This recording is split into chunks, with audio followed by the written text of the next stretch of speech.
A reading from the Holy Gospel according to St. Luke, chapter 12, verses 54 to 59.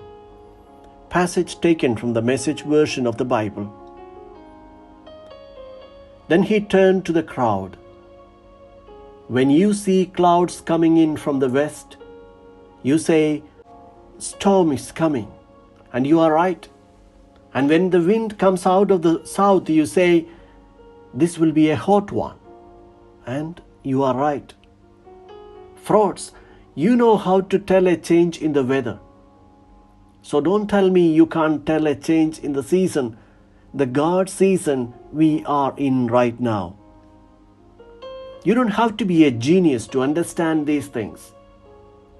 Just use your common sense, the kind you would use if, while being taken to court, you decided to settle up with your accuser on the way, knowing that if the case went to the judge, you would probably go to jail and pay every last penny of the fine. That's the kind of decision I am asking you to make. The Gospel of the Lord.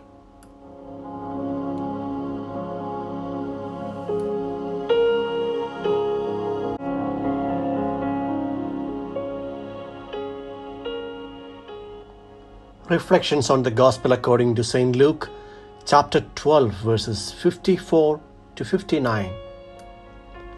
Today the Church celebrates the optional memoria of St. John Paul II.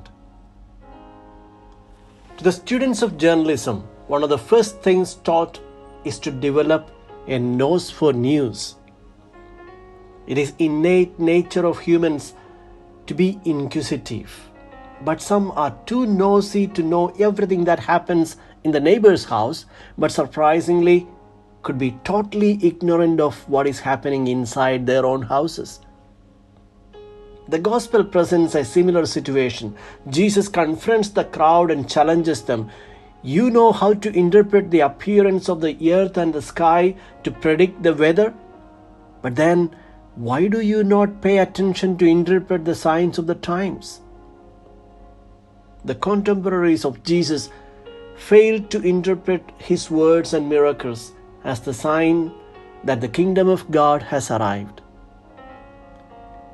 People would not accept the teachings of Jesus. They went into a denial, encouraged perhaps by the non-responsiveness of their own leaders. Ordinary people always looked up to their leaders for opinions and followed what the leaders suggested. To think independently was not common. People are more often swayed by what they want to believe than by how they read the evidence. Jesus was convinced that the Jewish leadership was dishonest. They knew the significance of the teachings of Jesus, but they behaved as if they didn't know. That's why Jesus calls them hypocrites. The problem was similar at the time of Luke's community. Luke calls on them to recognize the presence of the kingdom. The acknowledgement and the recognition of Christ is hard to happen. Think of the present times, where places that had been cradles of Christian faith in the past have turned into places that do away with even the name of God. In spite of knowing God as the author of life and the universe, the devil teaches the world that denying God is something fashionable.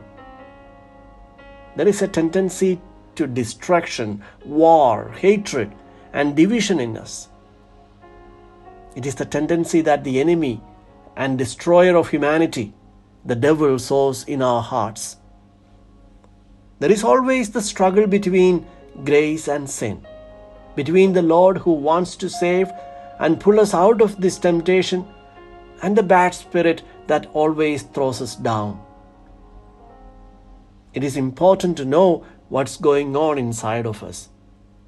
Gospel challenges us to evaluate the happenings around us and learn to discern what is good for us, good for our life in faith. Pope Francis suggests a few tips for us to go into that interior of us. He says, before the end of the day, take 2 to 3 minutes to ask myself, what are the important things that happened today inside of me? Both the bad and good things.